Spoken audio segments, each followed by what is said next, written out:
Welcome to International Bible Conference. I'm Pastor Jeff Anderson. I serve as the president of International Bible Conference, which really began in 2004.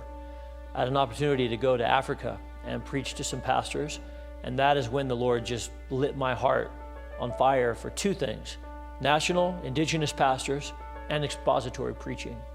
Later that year, I had an opportunity to go to Africa, where in Uganda, they'd invited 200 pastors to come to a conference, but they had 350 show up. The first day of that conference, I met pastors from every background you can imagine: Pentecostal Assembly of God, Baptist, Presbyterian, Church of Christ, Anglican. And I thought, oh, we're in trouble. We're going to have some sort of fight. This is going to be a major division. I didn't know what to do, so I just preached verse by verse through the book of Colossians. And after 3 days, every one of those pastors came to me and said, this is exactly what we need, exactly what we're hungry for in Africa. So they invited me to come back. The next year, we taught through the book of Romans. We had 1,200 pastors. The next year, it grew to 2,600 pastors, and then 3,500.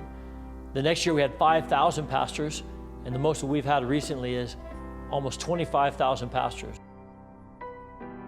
We're finding that there's a tremendous hunger among these pastors for the Word of God. The only limitation that we have is that we're needing funding.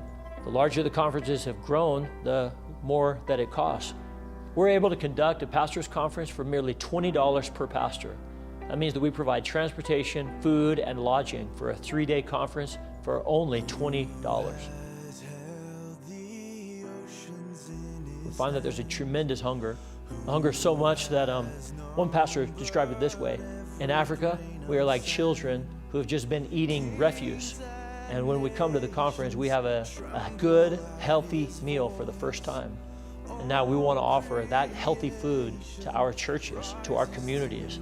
There's a great need for Bible exposition and sound doctrine. Will you help us? God, seated on his throne, come let us adore him. Behold our King, nothing can compare. Come let us adore